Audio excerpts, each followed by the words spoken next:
अस्सलाम वालेकुम। आज का टॉपिक फेलियर है। फेलियर की मिसाल आप एक लूडो की ले लें। एक फेयर डाइस है जिसको हम ड्रॉप करते हैं तो उससे हम ये उम्मीद लगाई जाती है कि इससे मेरे पसंद का नंबर आए ताकि आप इसको आगे किसी को ट्रैक कर सकें। लेकिन आपके पसंद का नंबर नहीं आता उसमें। वो आपकी सिर्फ विश होती है। वो आप एक्सपेक्ट कर सकते हैं लेकिन रिजल्ट वो नहीं आता।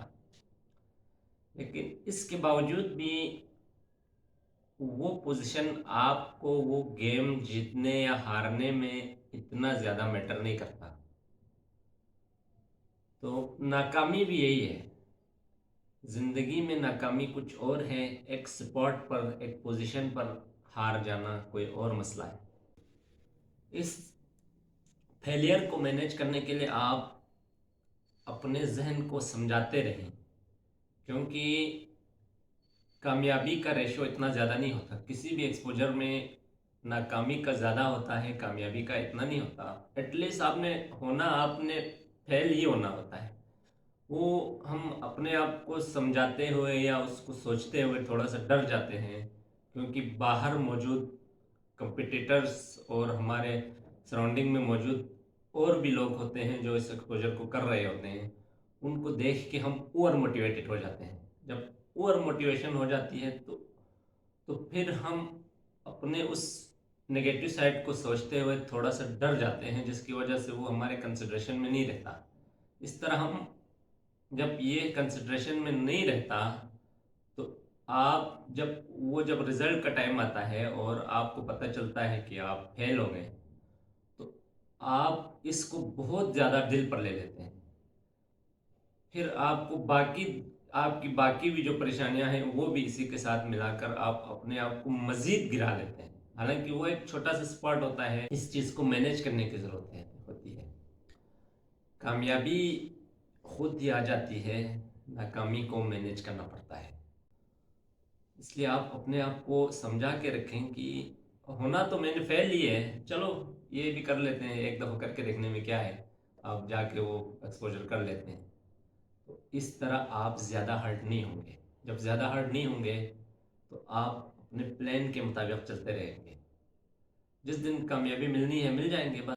जिस तरह एक वो लड्डू के आपके पसंदीदा नंबर ना आने से आप गेम हार नहीं जाते, इसी तरह एक इम्तिहान में फेल होने से आप ज़िंदगी में नाकाम नहीं होते हैं। कामयाबी और फेलियर दोनों का ये उसूल है कि चाहे आप कामयाब हो चाहे फेल हो, आगे बढ़ते रहना है।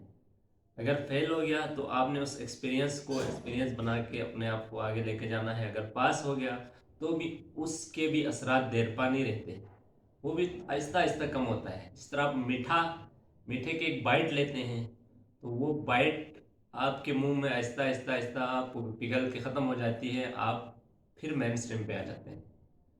इसी तरह फेलियर भी यही है। उसका असर अगर आप अपने जहन पर ना ले लें तो उसको थोड़ा सा उसका एक्सपेक्ट असर रहता है, फिर आहिस्ता आहिस्ता आहिस्ता फिर आप मेन स्ट्रीम लाइन पर आ जाएंगे। इस तरह आप अपनी ज़िंदगी को मैनेज कर सकते। ज़िंदगी का उसूल यही है, ना भागना है ना रुकना है, बस चलते रहना है, चलते रहना है। और इसके लिए आप कभी कभार कोई हर्डल आ जाए, कोई बीच में कोई पॉइंट रुक जाए, तो इसको आपने दिल पर नहीं लेना है। जब दिल पर नहीं लेंगे तभी आप आगे बढ़ सकेंगे। और एक और बात, आपने अपने फेलियर की किसी को एक्सक्यूज़ नहीं देनी है। मैं क्यों फेल हुआ, मैं किस तरह हुआ, आज के पेपर ख़राब थे, इस साल मुश्किल आए थे, ये आप किसी को एक्सक्यूज़ देने की ज़रूरत नहीं है।